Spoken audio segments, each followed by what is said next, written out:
how to design your business. The first question you're going to ask is, who is it for? Now, this is where a lot of people get stuck, and it's because they overcomplicate it. It doesn't have to be, it can be very easy. You want people who have a shared interest with you, they have the same goal as you, or they have the same problem to solve. And so an easy way to think about this is scratching your own itch. Because right now, if there's a problem that you're trying to solve, whether it's like, I want to learn how to day trade, or I want to learn how to flip houses, or I want to learn how to paint, or I want to learn how to play ping pong, all of these things are things that you might be inherently interested in.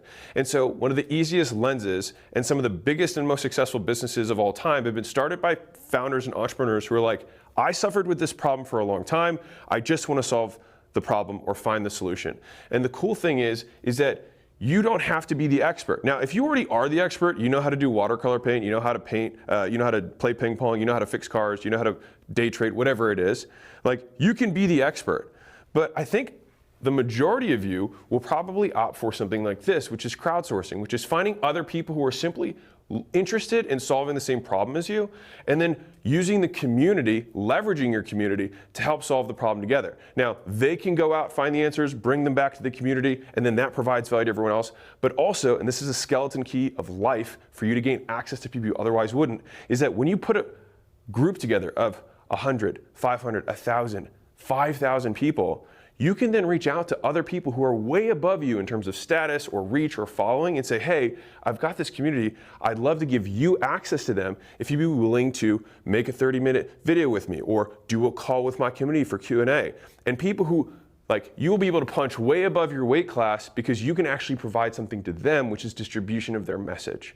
And so you actually get a favor from the person who's doing the Q&A, and you are perceived as delivering value to your community, and so you get a win-win for everyone. So right off the bat, you probably know if you're an expert, and if you're not an expert, this is probably going to be the path for you. And Skool's been built to facilitate this model so that you no longer have a reason to not get started. The next question you have to ask is, do I want my community to be free, or do I want it to be paid?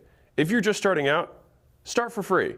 Get people in the community, find out what they like, start providing value to them, learn how to actually run a community.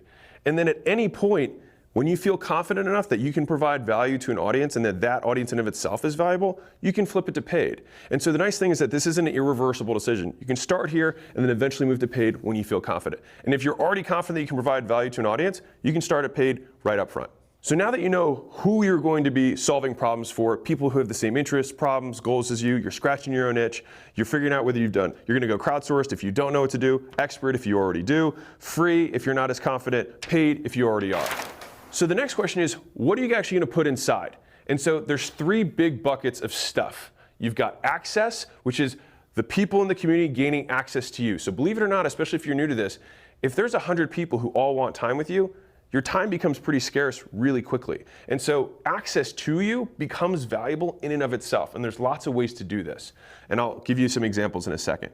The second thing is content itself, because this is a closed area. So you can put content that you don't put public, or that you can make exclusive. All of these things are about being exclusive to the community.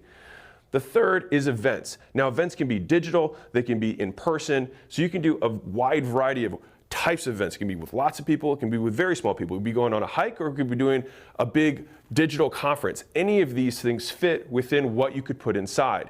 And so the idea is that you want to create a schedule or a cadence around when you're going to be providing these things.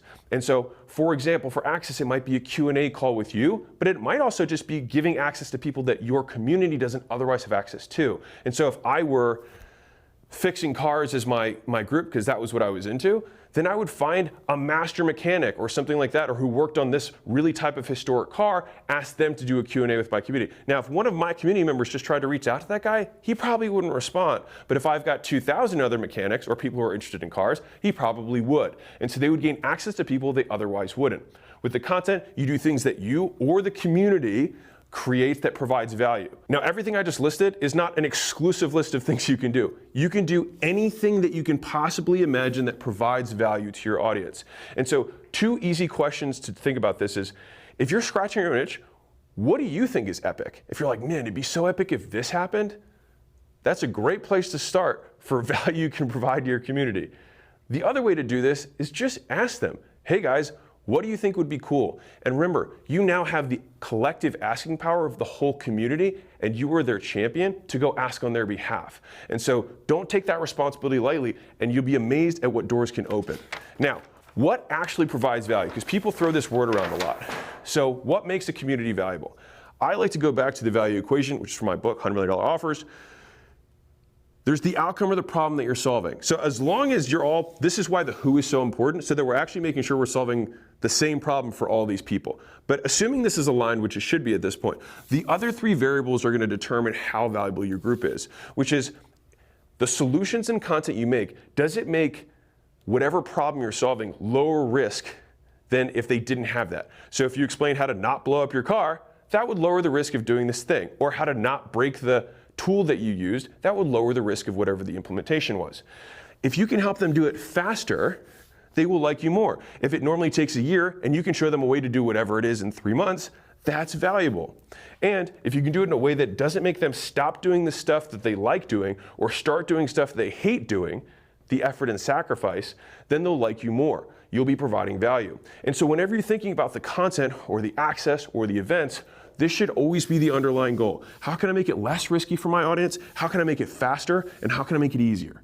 So if you choose to start for free, one of the big things I want to emphasize is that you can start here and then eventually switch to paid when you have more confidence. And that could be in month 2 or month 3 or month 6, because you should see this as you're building an audience, and that audience is the most valuable asset you have and that you will have over time.